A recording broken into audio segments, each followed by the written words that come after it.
hey, this is a little experiment I wanted to try for myself. When it comes to life, I've started to change my feelings on most things and how I come to consume my entertainment. But with Pokemon, not so much. I only really have two big rules. Give me cute mons, and give me decent characters. The much maligned Sun and Moon did this to great effect in my mind, and it's why I find it so charming. All I really cared about was the trial challenge and the home drama of my best friend.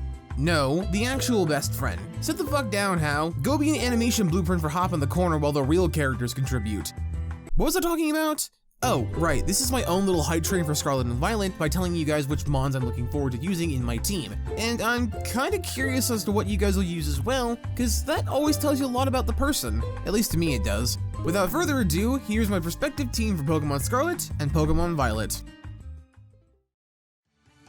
First things first, we gotta get the starter out of the way, and shocking absolutely no one, I'm picking the fan favorite herd kitty, Sprigatito. While I like Quaxly, my boyfriend wanted him, and we're gonna trade as it is, so we'll have both, but I actually like her most out of the three. Poor Fuecoco, I feel like this is the first time in ever that the fire type is by far the least liked choice. Even Tepe, while being the least liked in his gen, was still beloved at the time and since after.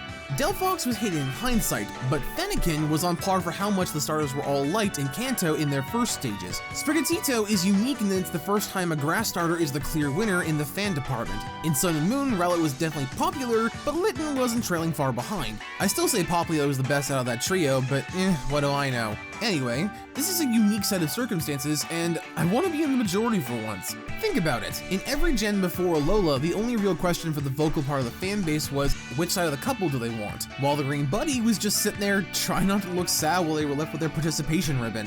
Trico is well liked too, but all three of Gen 3 starters are on par with one another, so it's more of a 1 plus a -1 scenario there. Since we don't have a lot of gameplay footage of Sprigatito yet, I just have to go off the vibes and design, and honestly, she looks like she gives good naps. Hopefully she doesn't scratch me too much though. I'm allergic.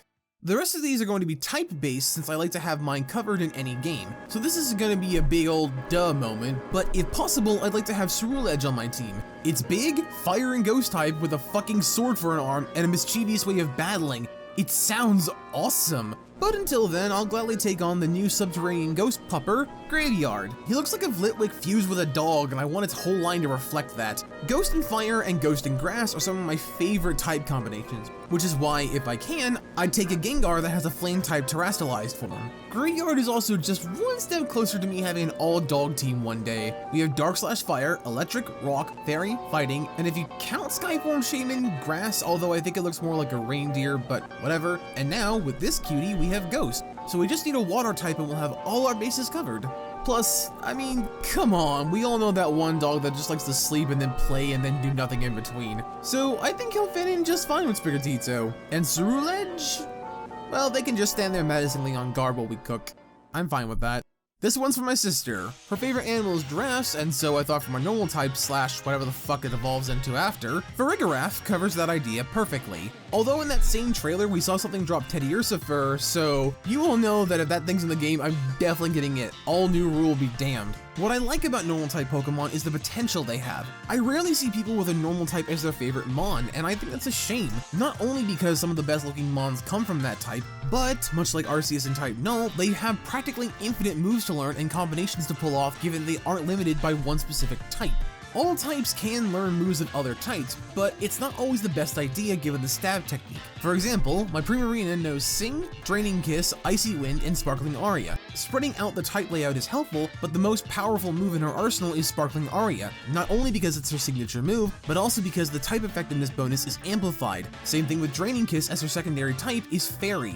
Normal types rarely benefit from their stab moves, so having random moves of different types helps in a battle and is also good and competitive, especially if they have an ability or an item that nullifies their fighting weakness. So yeah, Farigiraf's my pick for normal. Also, I love how his head just looks like a chain chomp now. That's fucking genius. For my fairy type, I'm going with Fido, which it seems like Gramble is having his territory peed on, although he and Snubble were retroactively made into fairy types, so I guess he's got no real claim to that throne. Anyway, Ishidago made a dough. What's not to love?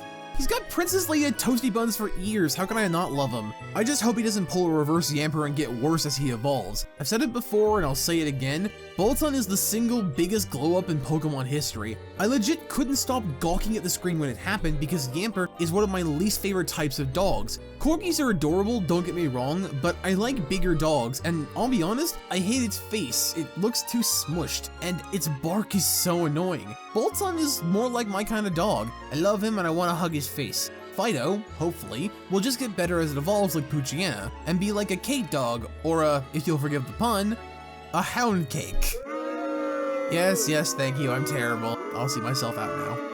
This one I feel is going to be late game, but Cyclizar has just caught my eye, which is weird because I'm afraid of reptiles, but I don't know, in the footage we've seen thus far, he just seems so eager to see what he'll one day grow up to be, and it's so cute. It's also rather nice that for once the Legendary is going to be with us in 2 ways this go around. The only time I can think of this being anywhere close to emulated from was with Nebby in Sun and Moon, because once the credits roll, you have an opportunity to go into a wormhole to catch a second Cosmog so that you can evolve and trade it to get the other box Legendary. That's such a cool idea, and to have it be carried on in some way through the story of this game would be kinda nice. Hell, I'd even kinda like it if they swapped it a little and made it so that the one we ride is our actual box Legendary, and the one Cyclizar evolves into the opposite box Legendary, so that way we can get both and don't have to trade if we don't want to. Because honestly, the reason most people pick the specific version is the Legendary. So it'd be nice to just do away with the mandatory trading aspect of things. But it's Game Freak, I'm giving them more than their just dues for what they pulled off thus far. I am curious what type it is, given that it can evolve into such different types. Knowing this series, it's probably normal or psychic just to have variety. That would be an interesting type combo, as it makes it neutral to fighting types. Something to think about, I suppose. And lastly, we have our electric type, and so far we've been shown 2 pretty different yet equally viable options. On the Pikachu side of things, we have Palmy, what looks to be a guinea pig or something that is really tiny, and given how most of these clones won't fucking evolve for some reason, seriously, the only one that can do that is ironically Yamper. Pachirisu, Emolga, plus Silmainen, even though they should have just been evolutionary variants from something like Pichu, kinda like the Hitmon line from Tyrant. Point is that I want this thing to evolve, dammit. On the I guess Electros side of things, we have Bellybolt, who is also very cute, but my boyfriend wants to try him out, so I figured I'd go with Palmy since it's more my style anyway. Funny thing is, when I first saw this, people were saying that it gave them Krogunk vibes, probably because of the trailer, but for me I get way more Palpitoad ones. Maybe it's the shape or the pattern, I don't know. But either way, he looks very fun to fight, especially with its signature trainer being a gym leader. It does seem very friendly, although a tad slimy, which is just not my side of fun. So we'll see. Maybe he has an insulating ability that makes him immune to electric or ground type moves or something like that. That could be really fun to experiment with. But yeah, that's my prospective team as we gear up for Paldea. I hope you guys like this little mini experiments of mine. I wanted to do a follow-up just to see the difference in my team. Give a before and after idea, you know? With that said though, my name is Chris, happy catching everyone, and I hope you all have a fractastic day.